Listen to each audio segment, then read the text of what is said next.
Axel Siri. Bonjour. Bonjour. Je vais vous demander de vous présenter. Vous avez quel âge? J'ai 30 ans. 30 ans.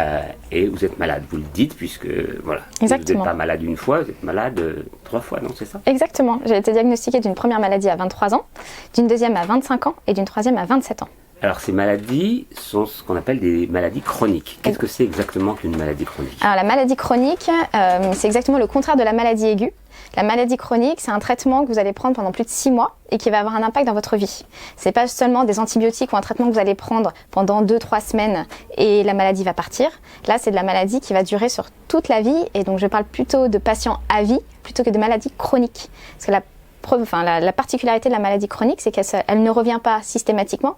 On a cette idée de chronicité, c'est qu'elle est là tout le temps. Elle est là tout le temps. On vit avec tout le temps. Alors elle n'est pas mortelle, simplement on vit avec. Exactement. Et vous êtes de plus en plus nombreux, vous dites 20 millions en France. Exactement. Pratiquement un Français sur 3. Un Français sur 3 a une maladie chronique, c'est les estimations. On a un Français sur 6 qui est pris en charge 100% par la sécurité sociale. Et on a encore un Français sur 6 qui a ces maladies chroniques et qui n'est pas forcément pris en charge. Et il y en aura de plus en plus au fil des années. Exactement. Avec le développement du diabète, du cholestérol, des maladies cardiovasculaires, ça se développe énormément. Et donc on est passé des maladies létales comme le cancer grâce aux évolutions technologiques et scientifiques. Les maladies dans lesquelles on mourait avant maintenant se chronicisent, donc on en est ravis. Mais du coup, il faut apprendre à vivre avec la maladie sur le long terme. Alors ça, c'est le constat.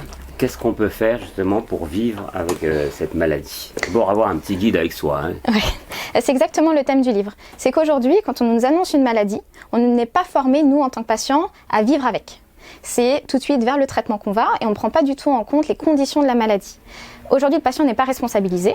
On lui dit, voilà, vous allez être pris en charge par la sécurité sociale. On vous donne une espèce de carte bleue du gouvernement qui vous permet d'aller partout, ce qui est génial, parce que le système de français est absolument génial, vous pouvez être vraiment bien pris en charge.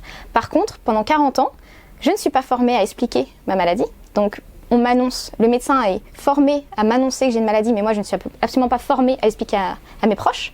Je me suis retrouvée comme ça à devoir utiliser des mots très durs, comme « c'est incurable », ce qui a été vraiment compliqué pour ma famille à accepter. Parce que je n'ai pas été formée à l'annonce. Donc il y a déjà ça. Et après, il y a tout le processus lié à la maladie, les évolutions. Je ne suis pas formée aux évolutions. Je peux prendre peur, être angoissée via les évolutions, alors je pourrais être formée à ça. Je ne suis pas formée à identifier les urgences.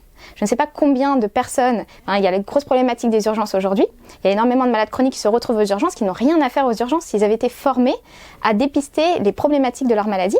Et aujourd'hui, les personnes aux urgences me disent « mais non, mais vous êtes malade chronique, vous ne rentrez pas dans le cadre des urgences ». Alors pour ce faire, il n'y a rien de mieux qu'un guide. Vous l'avez appelé Lonely Patient. J'imagine une référence à Lonely Planet. Exactement. Je suis une grande voyageuse. J'ai été dans énormément de pays pendant des années et quand on organise un voyage, quand on va vers le voyage, on est capable d'acheter un guide. On veut savoir où on va, où est-ce qu'on peut se déplacer, manger, où est-ce qu'on peut dormir.